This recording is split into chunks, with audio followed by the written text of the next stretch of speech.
You know, they say life is just a collection of moments. Some small, some big. But every now and then, there's that one moment. One that comes out of nowhere. One that cracks something deep inside you. And no matter how much you try to glue it back together, you're never the same again. That moment? It came for me the day my stepson walked into that room. I wish I could say it was just a normal day. I wish I could say I didn't feel it coming. But I did. Not in a loud, obvious way. No. It was quiet. Subtle. Like a shift in the wind before a storm hits. Like that stillness right before thunder tears open the sky. And you know what's strange? The moment it happened, the second he stepped across that threshold, my heart did this thing. It skipped. Like it recognized something before my mind could catch up. There was something in his eyes that day. Not the usual teenage indifference. Not the quiet politeness he always wore like armor. No. This time, there was a knowing. A heaviness. Something that didn't belong to a boy anymore. And maybe that's why I didn't breathe right for the next few hours. Maybe that's why the air in that hallway felt thicker. Like the walls were holding their breath with me. I know how this sounds. I know what you're probably thinking. But if you've ever felt invisible, if you've ever been so desperate to be seen, to be felt, that you forget where the line is, you'll understand. You'll understand why I froze when he looked at me that way. Why I didn't open my mouth to stop him. Why something in me leaned forward instead of pulling away. I wish I could give you a clean story. One with clear villains and easy answers. But this story? It's messy. It's full of moments I'm not proud of. Full of thoughts I never wanted to admit out loud. But I'm telling it anyway. Because somewhere out there, someone else is standing in that same hallway, facing their own impossible moment. And maybe hearing mine will keep them from walking into the same room. Or maybe they'll walk in anyway, just like I did. So, if you're ready, if you want the truth, the raw, messy, human kind of truth, then stay with me. It's about to get uncomfortable. It's about to get real. And if you haven't already, subscribe now to Heartfelt Tales Unfold for the stories that live in the gray areas. The ones that blur the line between right and wrong. Because life doesn't always give you black and white. Sometimes all you've got is a shadow. Standing in the doorway. Our home was always quiet. Not the comforting kind of quiet. Not the peaceful, warm silence where people rest and feel safe. No, this was the kind of quiet that presses on your chest. That stretches across the room like fog. Like something's missing, but you can't quite name it. I used to think it was just stress. We were both busy. He worked long hours, came home tired, buried himself in the news or his phone. And me? I just floated, cooked the meals, cleaned the house. Went to bed before him most nights, just so I wouldn't have to notice the way he didn't touch me anymore. It's strange how a house can look picture perfect on the outside, but inside, feel colder than winter. We had the nice kitchen, the polished floors, the matching towels. But the air in there? It didn't hold laughter. It didn't hold affection. It held silence. And distance. We'd been married over 10 years. At first, it was good. Not fairy tale good, but comfortable. Safe. We weren't fiery. We weren't wild. But we had a rhythm. And then slowly, over time, that rhythm faded. He stopped asking how my day was. Stopped noticing new haircuts, new dresses. Even on the nights I stood in front of him, hoping he'd just see me. Really see me. Instead, he'd nod. Or worse, nothing at all. I can't tell you the last time he looked me in the eyes and smiled. Not the kind of smile that says, I want you. Just a smile. A moment of recognition. It was like I was living beside a man who used to know me. Now he was more like a tenant. Polite, distant, and uninterested. And then there was his son. My stepson. 18. He moved in full-time after his mother got remarried and relocated. Quiet boy. Polite to a fault.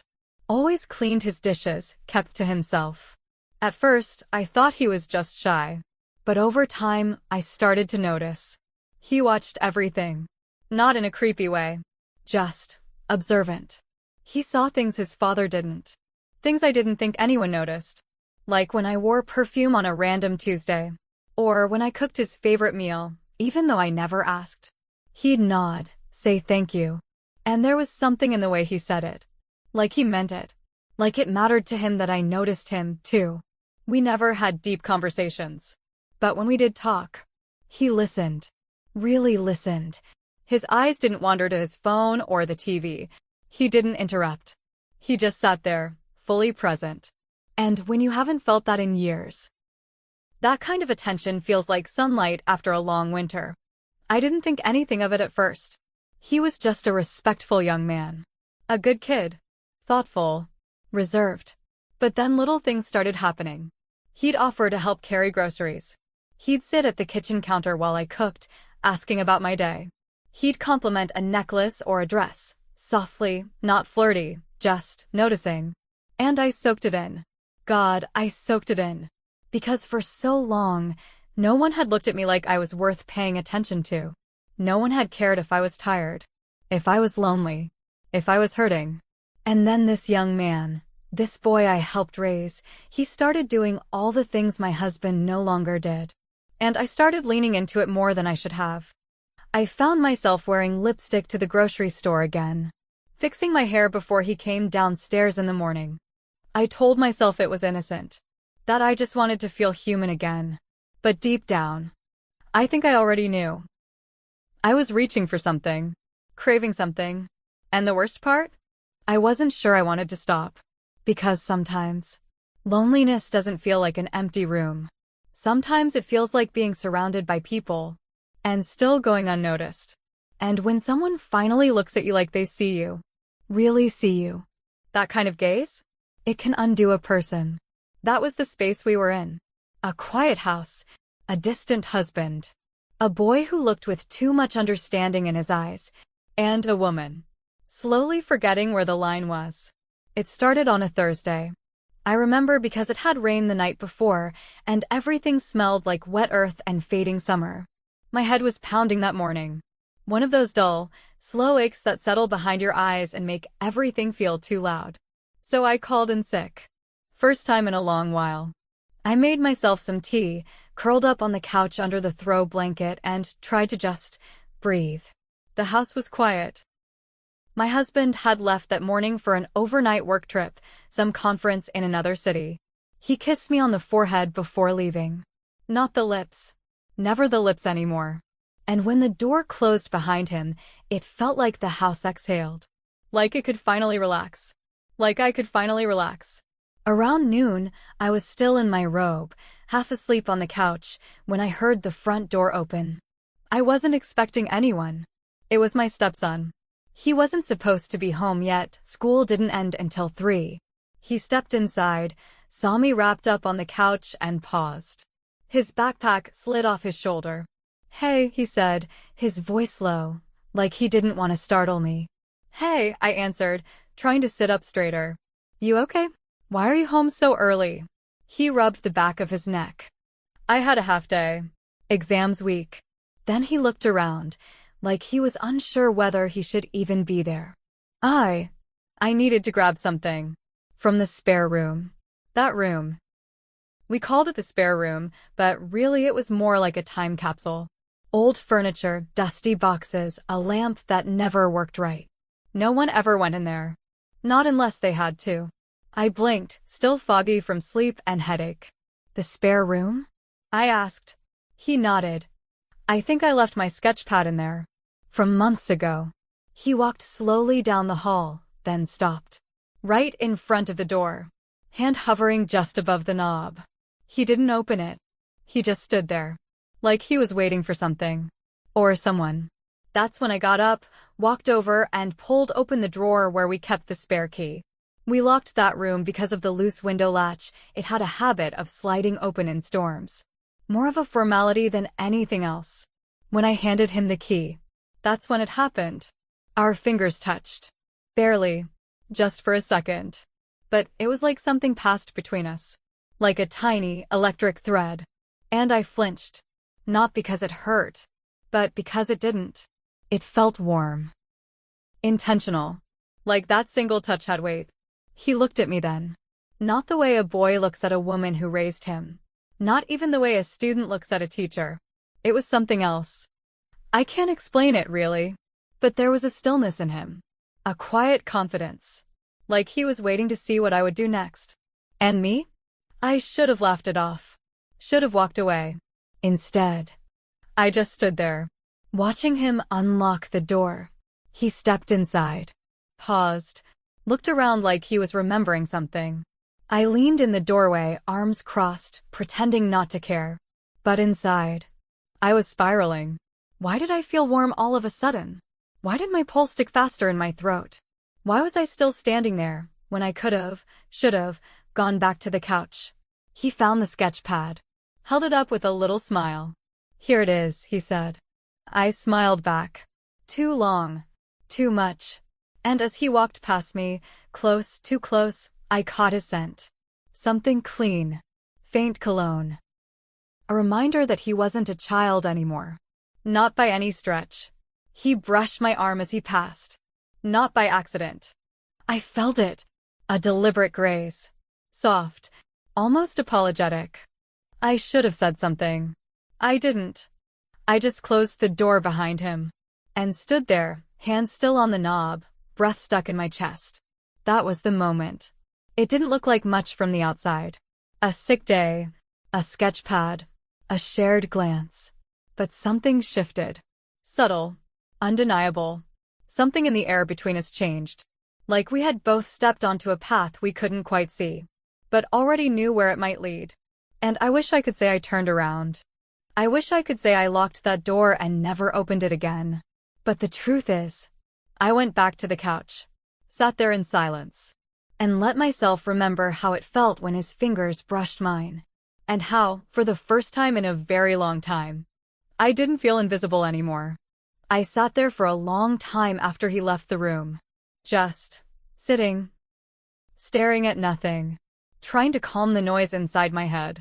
I told myself it was nothing, that it was just a moment, that I was tired, but I could still feel the warmth of his touch on my fingers, still smell the faint trace of his cologne in the hallway air. And that scared me, because it wasn't supposed to feel like that. He was my stepson. I had known him since he was barely a teenager. I helped pack his lunch for school. I reminded him to wear sunscreen in the summer. I bought his shampoo. But now I couldn't stop thinking about the way he looked at me. Not like a boy. Not even like a man. It was something else. Like he saw through me. Saw all the pieces I'd been hiding for years, the cracks. The longing. The ache. I hated myself for noticing. The way his eyes lingered when I walked into the room. The way his voice softened when we were alone. And I hated myself more for not looking away. I started questioning everything. Every smile. Every shared glance over dinner. Every casual touch that lasted just a second too long. Was it motherly? Was I imagining it? Was I lonely? Or was something else creeping in, something I didn't want to name? And then came the guilt. Thick. Heavy. Like a stone pressing down on my chest. I thought about my husband. About how far away he felt now. How our bed had turned cold, not from lack of heat, but from absence. His body was there some nights, but his mind? His heart? Gone. I tried. God, I tried to reach him. I planned date nights he forgot. I wore that black dress he used to love. He barely looked up from his phone. Our last anniversary? He brought home takeout. A soggy bag with the wrong order. No card. No kiss. Just silence. And a faint apology that didn't even reach his eyes. And so I stopped trying. I stopped asking. Stopped hoping. But I never stopped needing. Needing to be seen. To be touched. To be wanted. I started feeling like a ghost in my own life. Floating through rooms I used to belong in. Smiling through dinners I didn't taste. Answering questions no one was really asking. So when he looked at me like that, like I was something worth noticing, like I mattered, even for just a moment, something in me cracked. And then, something slipped through. I told myself it wasn't wrong to want to feel alive again. It wasn't wrong to crave connection, to long for warmth, to need to be touched not out of obligation, but out of desire. It wasn't wrong to want to be seen. Was it? I started second-guessing everything. The way I sat on the couch when he was home. The clothes I picked. The way I wore my hair. Was I doing it for me? Or was I hoping he'd notice? I'd catch myself listening for his footsteps when he came in from school. I'd feel the air change when he entered the room, how the silence between us wasn't empty anymore. It was charged. It was heavy. And I didn't know what to do with it. Sometimes he'd say something simple, like, "You look nice today." And I'd pretend not to care. Pretend to brush it off. But inside I'd hold on to it. Turn it over in my mind like a secret. Because it had been so long since anyone had said anything like that to me. I hated myself for needing it. For wanting it. For waiting for it. But the truth was, I was starved. Starved for attention. For softness. For someone to look at me like I was more than just a fixture in the background of their life. And maybe I started looking at him differently too. Not because I meant to. Not because I planned to. But because the human heart, it doesn't always follow the rules. Some nights, I'd lie in bed, staring at the ceiling. My husband snoring beside me, turned away.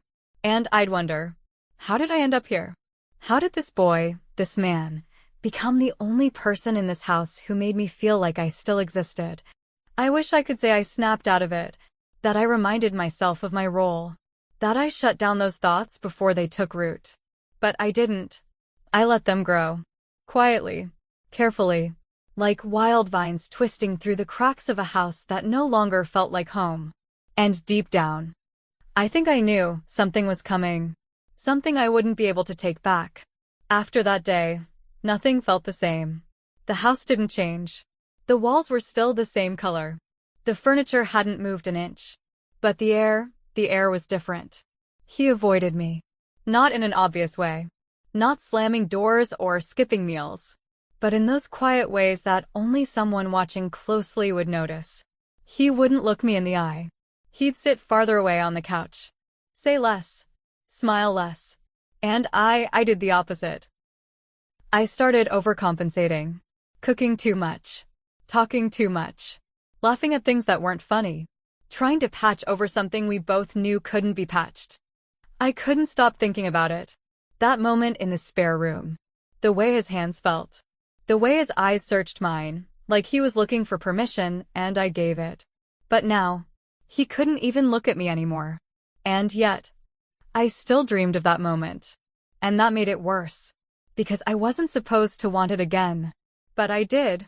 In my head, I replayed it, not just the touch, but the ache behind it. The desperation. The hunger to feel something. Then my husband came home. He walked through the door with his usual tired sigh, dropped his bag by the stairs, and gave me a half hug on his way to the kitchen. I stood there, frozen. Because I couldn't look him in the face. But I tried. I smiled too wide. Asked about his trip. Poured his drink before he even took off his shoes. Anything to keep his eyes off me. But still. He paused. At one point, just stared at me for a beat too long. Not lovingly. Not suspiciously, either. Just blink. Like he was trying to figure out what felt off. And I panicked.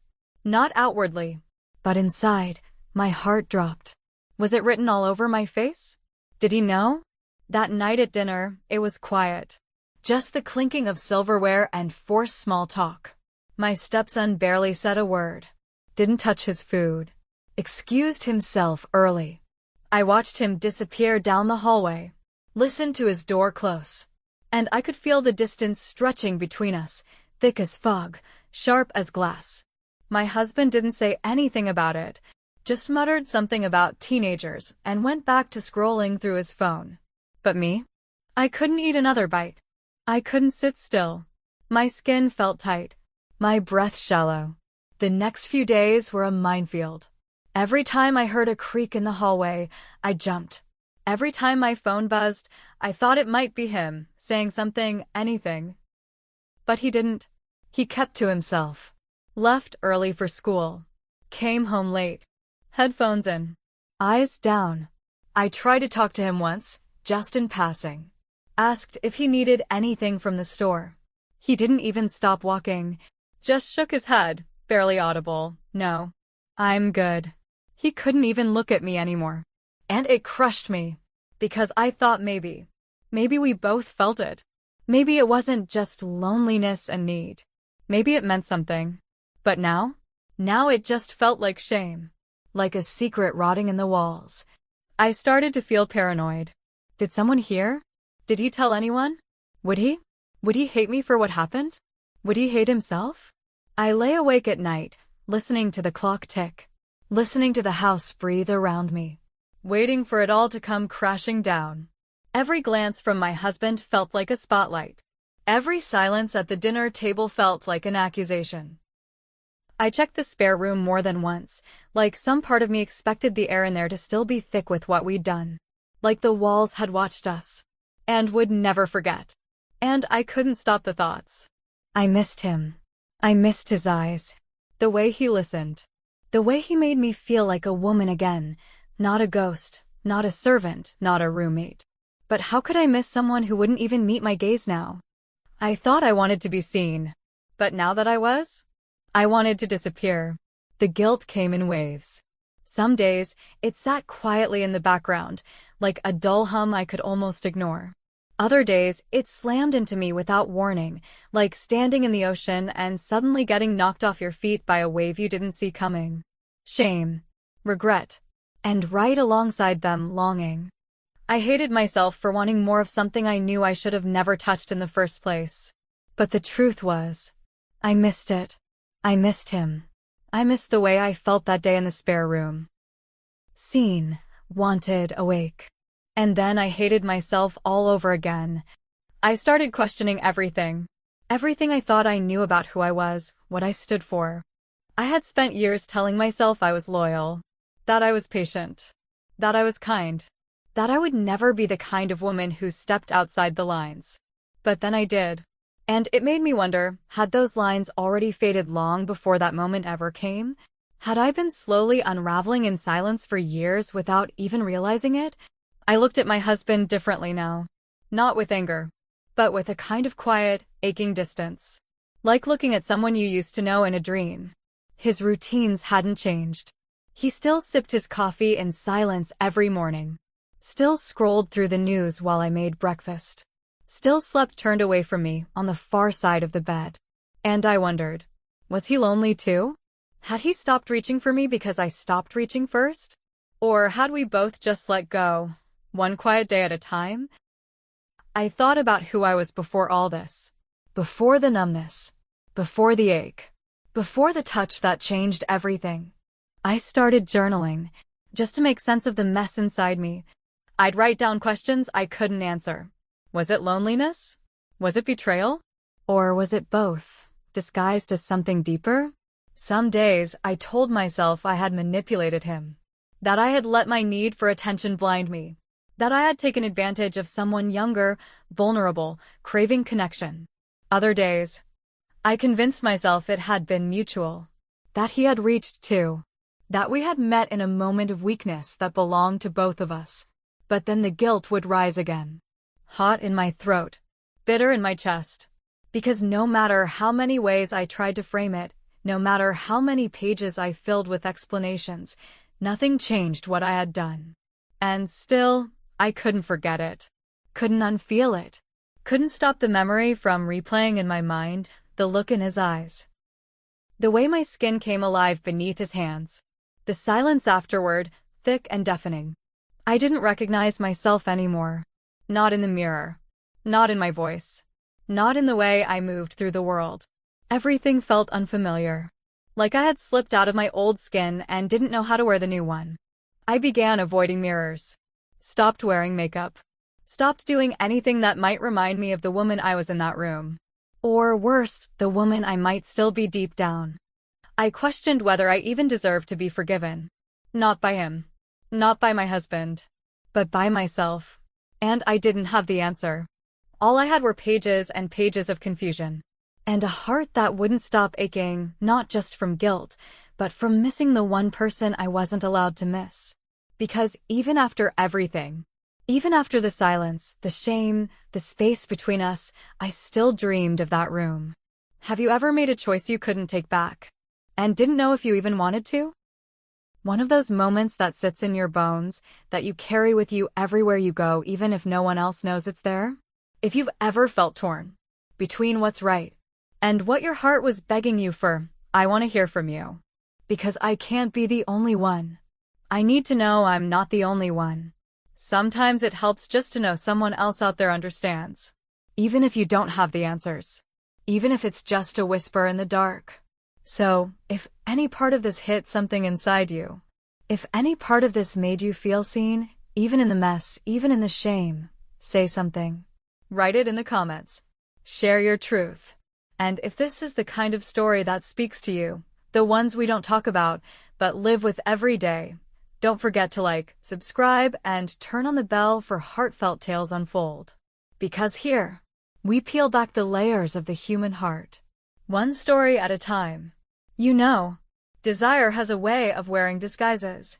It walks in looking like comfort. Like connection. Like salvation, even. But underneath it, it can be something else entirely. Something wild. Something dangerous. Something that takes more than it gives. I thought I was just reaching for something small. Just a moment of warmth. Just a flicker of being seen. But that moment, it split me open. And once that happened, there was no putting the pieces back where they were. I wish I had some neat ending to give you. A resolution. A lesson tied in a bow. But real life doesn't work like that. Some choices, they just live in you. Echo inside you. Whisper things when the house is quiet and no one's around. Some rooms you walk into, you never really walk out of. Not completely. That day changed me. Maybe forever.